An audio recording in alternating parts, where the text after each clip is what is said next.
Ilustríssimos alunos e alunas de Processo Civil 4, primeiramente um grande abraço para vocês. Estamos estudando procedimentos especiais. Já vimos noções gerais sobre procedimentos especiais, incluindo aí uma distinção entre jurisdição contenciosa e jurisdição voluntária. Já vimos as noções gerais da jurisdição voluntária e suas características essenciais. Já estudamos o procedimento padrão de jurisdição voluntária. E hoje continuaremos na análise da jurisdição voluntária. Dos vários procedimentos de jurisdição voluntária constantes do CPC, eu selecionei 2 para nós analisarmos. Um na aula de hoje, que é o divórcio, a separação e a dissolução de união estável consensuais. O outro na próxima videoaula, que é a interdição. Separei esses 2 de jurisdição voluntária porque eu entendo que são os mais corriqueiros, os mais recorrentes, né? Na minha prática processual, na minha advocacia, né? Tanto nos núcleos de prática jurídica das faculdades que leciono, quanto enquanto mediador e conciliador dos balcões de justiça, né? Não sou mais, e também no meu escritório de advocacia, tenho participado de várias ações de divórcio, né? Já devo ter participado de centenas, né? Provavelmente uns 200 divórcios. E também já participei de muitas e muitas interdições. Então, tenho plena consciência de serem procedimentos relevantíssimos a serem estudados. Quanto aos demais procedimentos de jurisdição voluntária, o nosso curso não permite que a gente analise um por um cada um deles.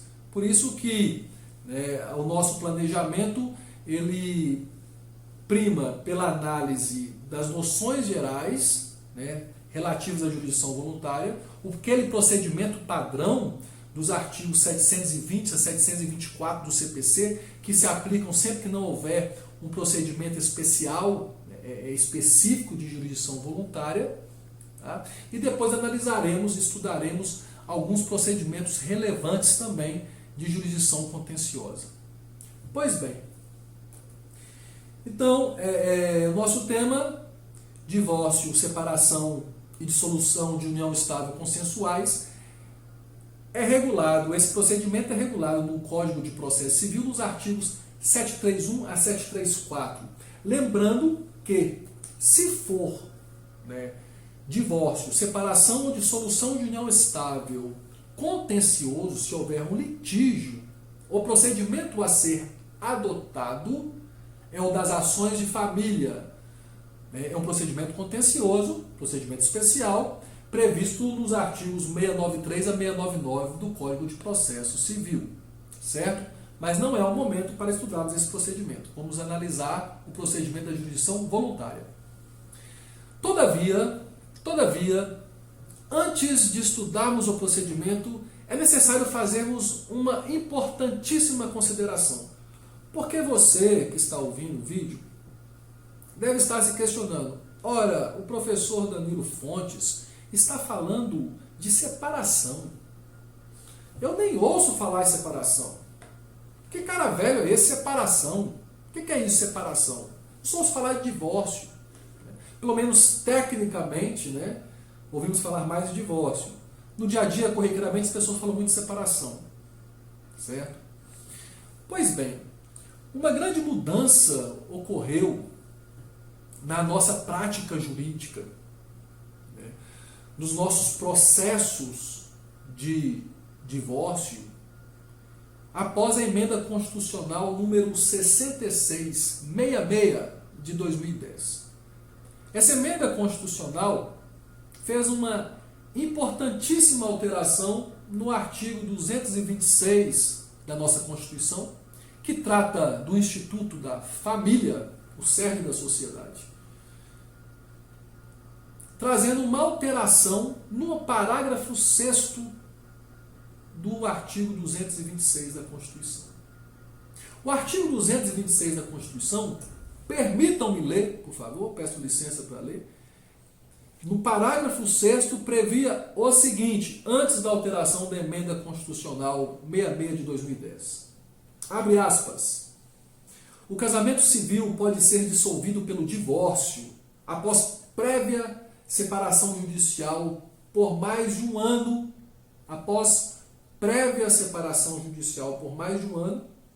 nos casos expressos em lei, ou comprovada a separação de fato por mais de 2 anos. Então, a Constituição, no seu texto original de 1988, no texto original do parágrafo 6º do artigo 226, trazia como forma de dissolução do casamento o divórcio.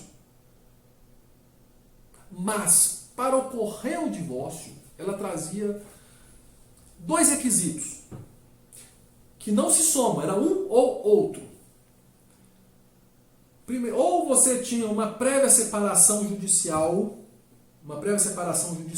por mais de um ano, ou uma comprovada e prévia separação de fato, quando um dos cônjuges sai do lar e fala, estou indo embora, não dá mais para me ver, mas não formaliza, né? Depois você prova esse fato. Já tem 2 anos que não estão convivendo juntos com o marido e mulher. Então você tinha que comprovar separação judicial por sentença judicial, mais de um ano de transitar em julgado a sentença judicial da separação, para então poder requerer a conversão da separação em divórcio, ou uma prévia separação de fato de pelo menos 2 anos. Então eram requisitos constantes da própria Constituição e que o Código Civil reproduziu esses requisitos. O Código Civil reproduziu esses requisitos. Eu trouxe aqui no slide para vocês, tá? O artigo 1580 do Código Civil de 2002, seguindo o texto originário da Constituição de 1988, preveu o seguinte, abre aspas, decorrido um ano do trânsito em julgado da sentença que houver decretada a separação judicial, né, reticências, qualquer das partes poderá requerer sua conversão em divórcio. Então, passado um ano do trânsito em julgado da sentença que decretou a separação judicial, qualquer das partes pode requerer a conversão em divórcio. Né? E o parágrafo 2º do artigo 1580 do Código Civil estabelece que o divórcio poderá ser requerido por um ou por ambos os cônjuges, no caso de comprovada a separação de fato por mais de 2 anos. Ora, se o artigo 1580 do Código Civil trazia essa previsão, porque ele se amparava no texto do parágrafo 6º do artigo 226 da Constituição, né, o que aconteceu com essa reforma que nós tivemos em 2010, com a Emenda Constitucional número 66? Ela trouxe uma mudança no texto do parágrafo 6º que passou a ser o seguinte, abre aspas, o casamento civil pode ser dissolvido pelo divórcio. Não trouxe mais o requisito da prévia separação judicial por um ano, ou da separação de fato por pelo menos 2 anos. Então, o nosso constituinte derivado, né, reformando o texto constitucional, retirou esses requisitos do texto constitucional. Acontece que nada se disse, e até hoje também não temos nenhuma alteração no lido anteriormente artigo 1580 do Código Civil, que também prevê esses requisitos para que haja o divórcio. Mas muitos autores, desde 2010, desde a entrada em vigor da Emenda Constitucional número 66 de 2010, muitos autores passaram a interpretar essa emenda constitucional no sentido de que havia, de forma tácita, também revogado as previsões sobre separação constantes do Código Civil, de forma que não haveria mais separação na nossa ordem jurídica e não haveria mais ação de separação, né, ou procedimento judicial da separação. E assim aconteceu nos fóruns, nos cartórios, né? Na grande maioria das comarcas, pelo menos das comarcas que eu advoguei, né? Desde então, os juízes converteram as ações de separação automaticamente em ações de divórcio e não aceitaram mais, em regra, a propositura de ação de separação, entendendo, e até um bom entendimento no plano prático, mas temos que ver se está em consonância, né, com a estrutura da ordem jurídica e da hierarquia das leis, né, e com esse regramento de revogação de um texto legal. Que eles passaram a entender que aqueles dispositivos do Código Civil não se aplicariam mais. Para nós interpretarmos, vamos fazer duas análises. A primeira, distinguir, com base no texto do Código Civil de 2002, separação de divórcio. O artigo 1571 diz que a sociedade conjugal termina, inciso 3, pela separação judicial, inciso 4, pelo divórcio. Então, tanto a separação quanto o divórcio põe fim à sociedade conjugal. Ora, o fim à sociedade conjugal importa, né, no fim do dever de coabitação e de fidelidade entre o casal, né, bem como na partilha de bens. Né. É o que estabelece, tá, o artigo 1575 e 1576 do Código Civil, que eu também vou ler para vocês. A sentença de separação judicial importa a separação de corpos e a partilha de bens. Esse foi o 1575.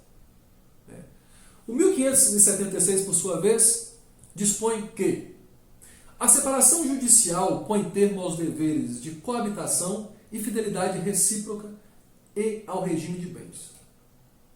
Olha, a separação judicial, né, que importa no fim da sociedade conjugal, né, põe fim a esses deveres decorrentes do matrimônio. Acontece que nos termos do artigo 1577 do Código Civil, tem-se que, seja qual for a causa da separação judicial e o modo como esta se faça, é lícito aos cônjuges restabelecer. É lícito aos cônjuges restabelecer a todo tempo a sociedade conjugal por ato regular em juízo. O casamento não põe fim ao matrimônio, põe fim à sociedade conjugal. E a sociedade conjugal, enquanto não há a extinção do matrimônio, a sociedade que se dá apenas pela morte ou pelo divórcio, nós vamos ver, né? Enquanto não há extinção do matrimônio, a sociedade conjugal pode a qualquer momento ser restabelecida.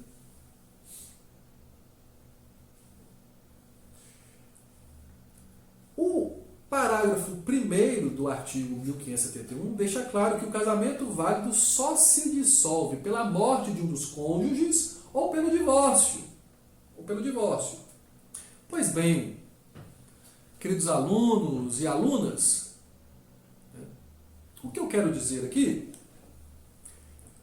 é que o casamento era o primeiro passo, a separação judicial, melhor dizendo, era o primeiro passo para se alcançar o divórcio, ou você poderia pular essa etapa se houver separação de fato por mais de 2 anos.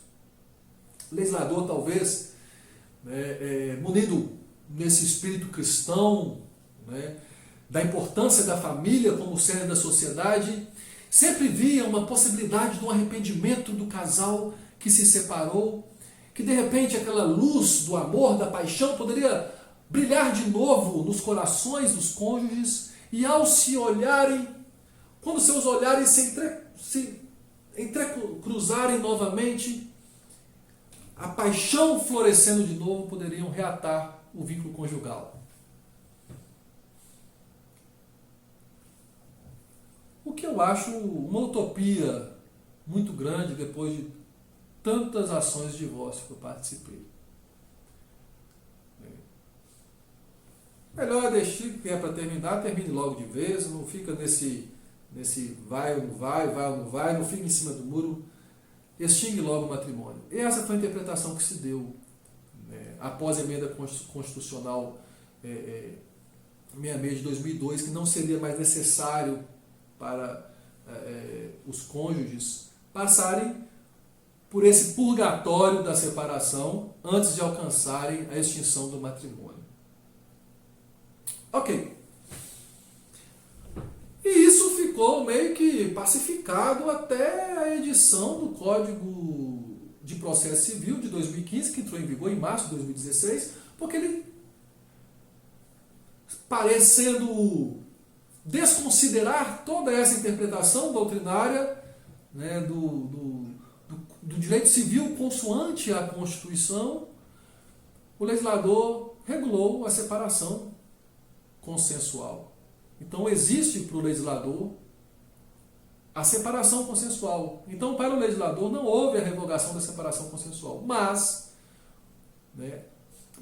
na prática, como a Constituição não traz mais esse requisito, não obstante estar no Código Civil o requisito da prévia separação judicial ou da separação de fato, né, por mais de 2 anos para se obter o divórcio, os juízes, na prática, não têm exigido esse critério, esses requisitos, podendo as partes alcançarem ou pleitearem o divórcio direto, mesmo sem esses requisitos. Então, essas informações eu achei muito importante trazê-las para vocês, porque muitos devem ter ouvido falar que separação não existe mais, para que separar? Né? Ao que tudo indica, né, a separação ela se mantém apenas como uma faculdade para as partes, para os cônjuges. Só que não existe, na prática, né, um motivo para se buscar a separação antes do divórcio. Para quê? Só para dar mais trabalho, ter mais processo, pagar mais advogado, né, mais dor de cabeça? Então, o melhor... E desde a emenda constitucional 66 de 2010 eu não tive mais nenhuma ação de separação, nem presenciei, né, todas as ações de divórcio direto. Que nem precisa mais usar o termo divórcio direto hoje em dia. Na época, quando se podia pleitear o divórcio direto, quando havia separação de fato por mais de 2 anos, esse era o nome, ação de divórcio direto. Né? Então era conversão em divórcio, conversão da separação em divórcio ou divórcio direto. E hoje em dia fala-se apenas em ação de divórcio, certo? Embora a legislação ainda dá opção para as partes de passarem pela separação, ok?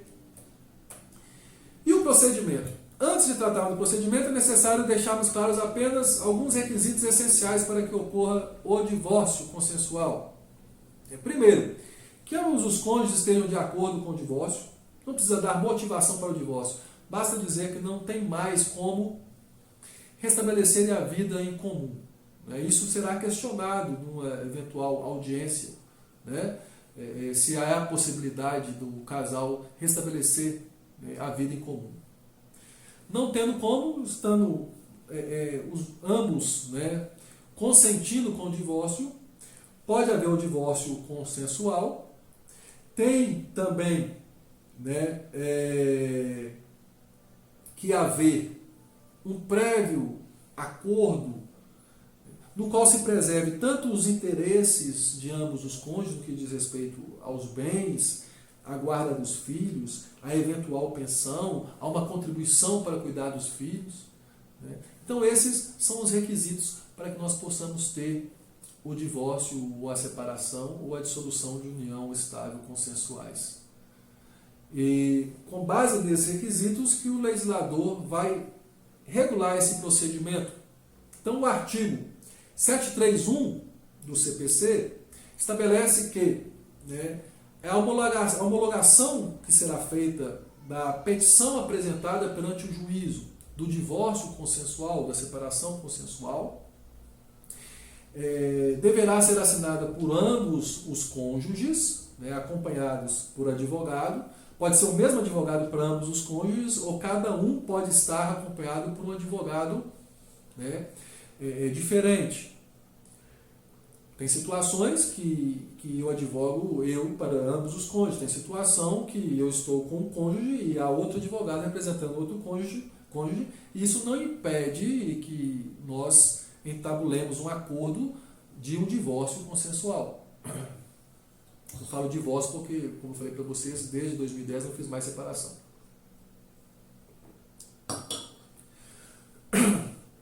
Desculpem.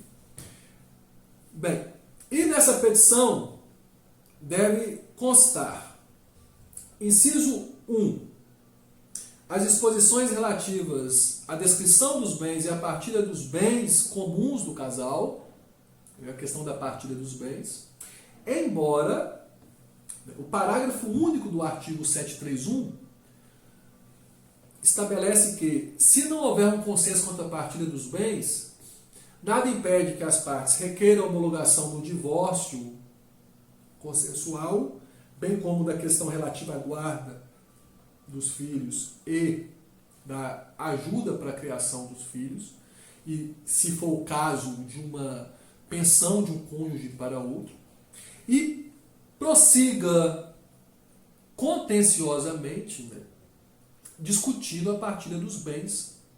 E aí o CPC do parágrafo único remete, nesse caso, de deixarem apenas a partilha para ser discutida, o CPC remete aos artigos 647 a 658 do CPC, que é o procedimento da partilha no processo de inventário e partilha, tá? Decorrente da sucessão, né, da herança. Então, o mesmo procedimento da partilha do processo de inventário, artigos 647 a 658 do CPC, será aplicado caso o casal tenha pedido a homologação consensualmente do divórcio, né, e os demais termos pertinentes, e apenas queira continuar discutindo em juízo litigiosamente a questão da partilha dos bens. Tá? Bem, parágrafo 2º, inciso 2º, melhor dizendo, temos que ter, como eu já falei, a disposição nessa petição da pensão, eventualmente, que um cônjuge dará para o outro. Isso só será necessário no caso de um cônjuge ser dependente econômico do outro.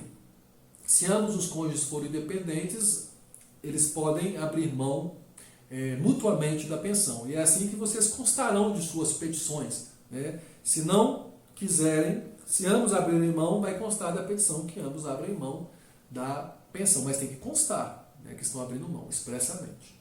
Certo? Inciso 3, o acordo relativo à guarda dos filhos e ao direito de visita, né, porque a extinção do matrimônio não muda a relação dos pais com os filhos, os deveres decorrentes dessa relação. Tá? De forma que vai ser estabelecido aí um regime de guarda e o direito de visitas de um dos cônjuges. E o inciso 4 estabelece que o valor, né, da contribuição para criar e educar os filhos também deve constar dessa petição. Eu, na minha prática diária, me deparo com duas situações. Algumas de juízes e promotores que não aceitam petições de divórcio consensual que não tenham o acordo sobre valores para a criação e educação dos filhos, entendem que é uma condição, uma conditio sine qua non, uma condição indispensável, né? E há juízes que entendem que as partes podem estabelecer que abrem mão do valor para a criação dos filhos. Lembrando que o Código não fala em pensão para os filhos, fala em valor da contribuição para criar e educar os filhos, porque, tecnicamente, o direito do filho é do filho, não dos pais. Então, o direito aos alimentos do filho, ele não pode ser pleiteado por um dos pais, ele tem que ser pleiteado pelos próprios filhos. Como nós estamos falando de um divórcio consensual, uma ação que diz respeito aos cônjuges, né, ao casal, os filhos não sendo parte da ação, nós não podemos falar em estabelecer uma pensão. E, portanto, fala em valor de contribuição o legislador. Mas, no final, estabelecendo-se esse valor de contribuição, esse valor é uma verba de natureza alimentar, né, e, não sendo cumprida, ela vai ser executada pela execução de alimentos. Então não vai ter diferença prática nenhuma, tá certo? É só uma questão técnica mesmo. Ok. Pois bem, Além disso, o artigo 732 do CPC apenas fala que essas disposições que acabamos de analisar se aplicam também à dissolução da união estável. Então, nada mais a acrescentar, tá certo? Mas uma previsão importantíssima é a do artigo 733 do Código de Processo Civil, que estabelece a possibilidade desse divórcio, separação ou dissolução de união estável consensuais se dar diretamente em cartório, ou seja, extrajudicialmente. As partes procuram, portanto, o cartório de títulos e documentos para lavrar uma escritura pública de divórcio, de separação, ou de dissolução da união estável. Essa escritura pública não dependerá da homologação do juiz. Então as partes estarão livres dos juízes, livres do judiciário. Uma burocracia a menos.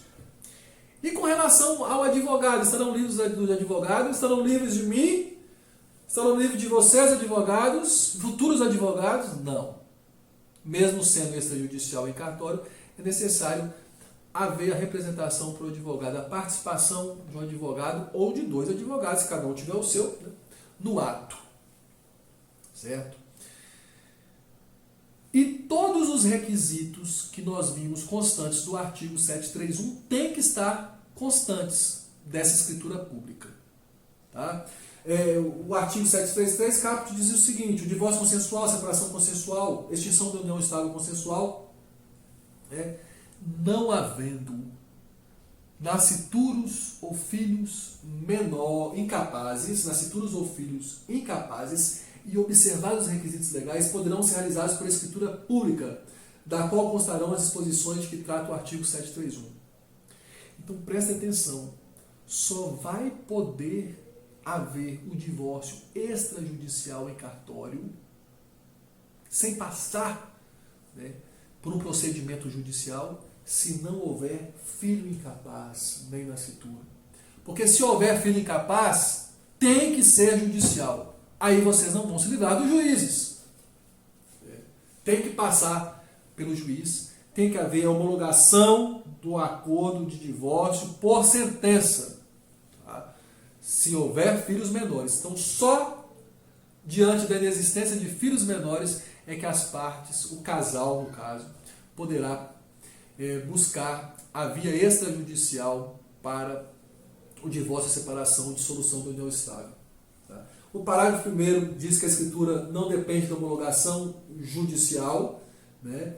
E o parágrafo 2º estabelece que o tabelião somente lavrará a escritura se os interessados estiverem assistidos por advogado ou por defensor público, né, cuja qualificação e assinatura constarão do ato notarial. Então, esse é o procedimento do divórcio extrajudicial consensual. Né? Tem que ser consensual e não pode ter filhos menores para ser extrajudicial. Tá? Por fim, só uma observação, que o artigo 734 do CPC, ele regula a alteração do regime de bens do casamento, do regime patrimonial do casamento. As pessoas, quando se casam, estabelecem o regime de casamento através de um pacto antinupcial, né? E é possível, todavia, que haja uma alteração desse regime através de ação judicial regulada pelo artigo 734 do Código de Processo Civil, o que se dá em consonância com o próprio artigo 1639 do Código Civil. Acho que eu falei 734 do Código de Processo Civil e 1639 do Código Civil. Enfim, queridos alunos, queridas alunas, essa foi a nossa aula de hoje sobre jurisdição voluntária, divórcio consensual, separação consensual, dissolução de união estável consensual. Um grande abraço para vocês. Espero vocês na nossa próxima videoaula de procedimentos especiais, será sobre interdição. Até mais!